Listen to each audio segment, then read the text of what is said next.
அஸ்ஸலாமு அலைக்கும். Hi guys, welcome to Raashi கலாட்டா.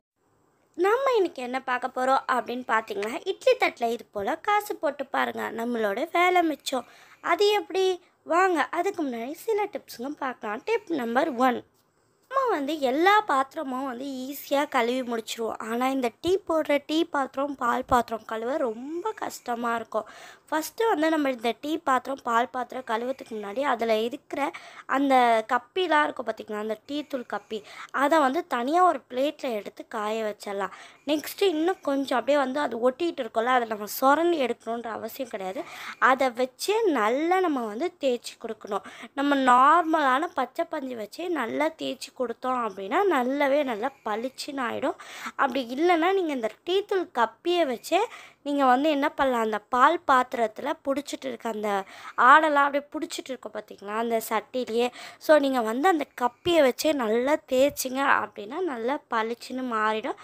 நம்ம அதுக்கப்புறமா நம்ம நார்மலான கம்பி பஞ்சோ இல்லை அந்த பச்சை பஞ்சோ போட்டு நம்ம தேய்ச்சிக்கலாம். ஃபஸ்ட்டு அந்த டீ தூள் கப்பியை வச்சு நல்லா தேய்ச்சி கொடுத்திங்கன்னா பாத்திரம் பளிச்சுன்னு பளன்னு மாறிடும். டிப் நம்பர் 2 என்னன்னு பார்க்கலாமா? அடிக்கிற வெயிலுக்கு பார்த்தீங்க அப்படின்னா நம்ம கை கால் மூஞ்சி எல்லாம் கருத்து போகுது. அதை எப்படி சூப்பராக பளன்னு மாற்றலாம் பார்க்கலாமா? ஃபஸ்ட்டு நான் பீட்ரூட் பவுடர் 2 ஸ்பூன் எடுத்துக்கிறேன். என்கிட்ட பீட்ரூட் பவுடர் இருந்ததுனால எடுத்துக்கிட்டேன். இல்லை அப்படின்னா நீங்கள் ஃப்ரெஷ் பீட்ரூட்டு அப்படி இல்லைன்னா கேரட், இது ரெண்டில் எதனா ஒன்று நீங்கள் ஃப்ரெஷ்ஷாக அரைச்சி அதோட ஜூஸை கூட ஆட் பண்ணிக்கலாம். நெக்ஸ்ட்டு ஒரு 2 ஸ்பூன் அளவுக்கு முல்தானி மெட்டி ஆட் பண்ணிவிட்டு ஒரு 2 ஸ்பூன் அளவுக்கு தயிர் ஆட் பண்ணி கொஞ்சமாக தண்ணி ஊற்றி நல்லா மிக்ஸ் பண்ணி எடுத்துக்கிறேன்.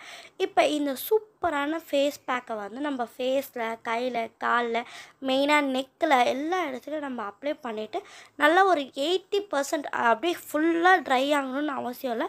ஒரு 80% ட்ரை ஆனால் போதும். நம்ம 80% ட்ரை ஆன பிறகு நம்ம நார்மல் ப்ளைன் வாட்டரில் நம்ம நல்லா தண்ணியை போட்டு நல்லா கழுவி வச்சிட்டோம் அப்படின்னா நமக்கு நல்லாவே ஒரு டிஃப்ரென்ஸ் தெரியும். நீங்களே பார்த்தீங்கன்னா நல்லா ஷாக் ஆகிடுவீங்க, நல்லா டிஃப்ரென்ஸ் தெரியும்.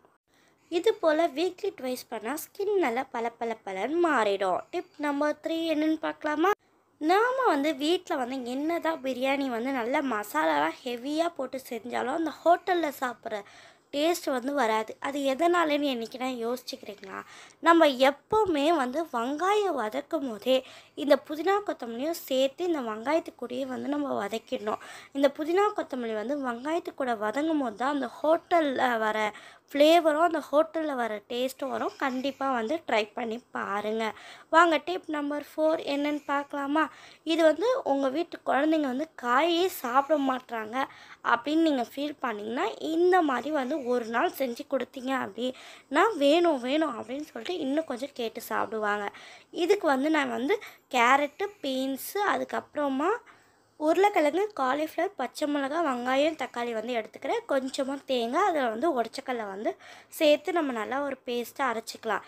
இப்போ சட்டியில் ஒரு குக்கர் வச்சுக்கலாம்.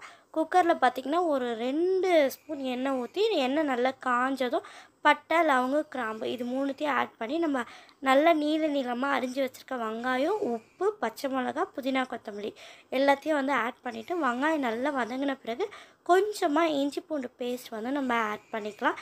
இஞ்சி பூண்டு பேஸ்ட் ஆட் பண்ணி நல்லா வதங்கின பிறகு அந்த பச்சை வாசனைலாம் போன பிறகு நம்ம அரிஞ்சு வச்சுருக்க தக்காளி ஆட் பண்ணிக்கலாம். தக்காளி நல்லா குழஞ்ச பிறகு நம்ம என்ன பண்ணலாம், நம்ம அரிஞ்சு வச்சுருக்க எல்லா வெஜிடபிள்ஸையும் ஒன்று ஒன்றா நம்ம சேர்த்துக்கலாம்.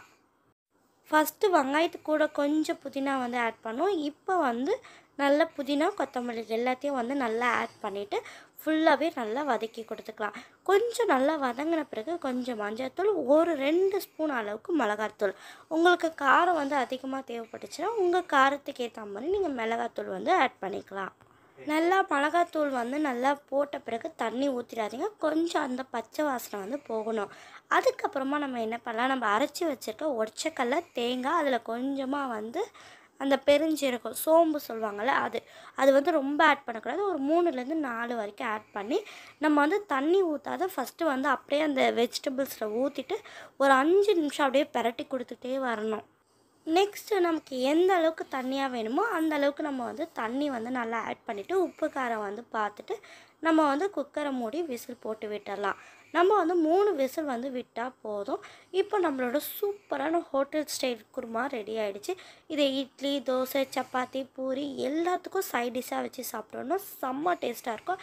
இதில் எல்லா வெஜிடபிளும் போட்டிருக்கிறதுனால ரொம்பவே டேஸ்ட்டாக இருக்கும். வாங்க டிப் நம்பர் 5 என்னென்னு பார்க்கலாமா? நம்ம தர்பீஸ் வாங்கின உடனே தர்பீஸ் எப்படி நல்லா இருக்கா இல்லையா அப்படின்னு எப்படி டெஸ்ட் பண்ணுறது அப்படின்னா, அந்த தர்பீஸை வந்து தட்டி பார்த்தோம் அப்படின்னா ஒரு மாதிரி சவுண்டு கேட்கும். அந்த மாதிரி சவுண்டு கேட்டாலே தர்பீஸ் வந்து நல்லா இருக்குது அப்படின்ற அர்த்தம். நம்ம தர்பீஸை வந்து எல்லா சைடும் வந்து தட்டி பார்த்து வாங்கணும்.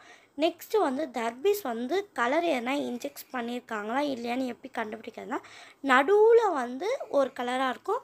நெக்ஸ்ட்டு இந்த ஓரங்களில் வந்து கொஞ்சம் லைட் கலராக இருக்கும். நீங்கள் வந்து துணியை வச்சு தொட்டு பார்த்தா கூட நீங்கள் வந்து அதில் வந்து கலர் எதனா போட்டிருக்காங்களா அப்படின்றது வந்து தெரியும். இப்போ பாருங்களேன், நான் வந்து இந்த ஒயிட் கலர் கிளாத்தை வந்து வச்சு ஃபுல்லாக வந்து தொட்டு காட்டுறேன்.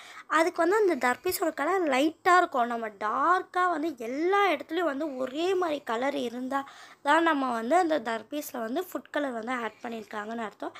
இது போல் டிஃப்ரெண்ட்டாக மேலே வந்து டார்க்காகவும் அந்த கீழே வர அந்த பார்டரில் வந்து லைட்டாகவும் இருந்துச்சு அப்படின்னா இந்த தர்பீஸில் வந்து எந்த ஒரு ஃபுட் கலரும் ஆட் பண்ணல அப்படின்னு அர்த்தம். ஸோ வந்து இந்த சம்மருக்கு எல்லோரும் தர்பீஸ் பழத்தை சாப்பிட்டு நல்லா ஹைட்ரேட்டாக இருங்க. நமக்கு வந்து தர்பீஸில் வந்து நிறைய தண்ணி சத்து இருக்குது. இப்போ அடிக்கிற வெயிலுக்கு பார்த்திங்கன்னா நம்மளுடைய உடம்பு வந்து ரொம்பவே ட்ரை ஆகிடும். ஸோ இது போல் தர்பீஸ் பழம் நிறைய ஜூஸ் எல்லாம் குடித்து நல்லா நம்ம உடம்ப வந்து ஹைட்ரேட்டாக வச்சுக்கோங்க, ஹெல்த்தியாக இருங்க. வாங்க டிப் நம்பர் 6 என்னென்னு பார்க்கலாமா? நான் ஸ்டார்டிங்கில் சொல்லியிருந்த மாதிரி இட்லி குண்டானில் இது போல் வந்து காசு போட்டுட்டு அதுக்கப்புறமா நம்ம வந்து இட்லி தட்டு வச்சுட்டு நல்லா இட்லி தட்டில் வந்து இது போல் எப்போவுமே இட்லி வந்து நல்லா ஸ்மூத்தாக அந்த தட்டில் ஒட்டிக்கும். ஒரு சில வாட்டி பார்த்திங்கன்னா அப்படியே அந்த தட்டில் வந்து ஒட்டிக்கும். நீங்கள் வந்து எப்போவுமே இட்லி ஊற்றுறதுக்கு முன்னாடி இது போல் இட்லி தட்டில் வந்து பார்த்திங்கன்னா கொஞ்சமாக எண்ணெயை தடவிட்டு அதுக்கப்புறமா நீங்கள் இட்லி ஊற்றுனீங்க அப்படின்னா அந்த இட்லி வந்து அப்படியே ஒரு மாதிரி பிச்சுக்கிட்டு வராமல் சூப்பராக நல்லா வந்துடும்.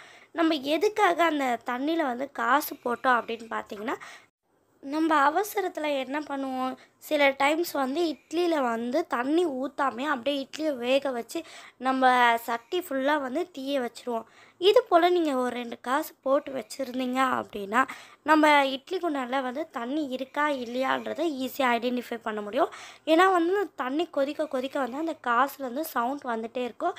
உங்கள்கிட்ட பழைய 50 பைசா 25 பைசாலாம் இருந்துச்சுன்னா நீங்கள் வந்து பர்மனெண்ட்டாக போட்டு வச்சுக்கோங்க.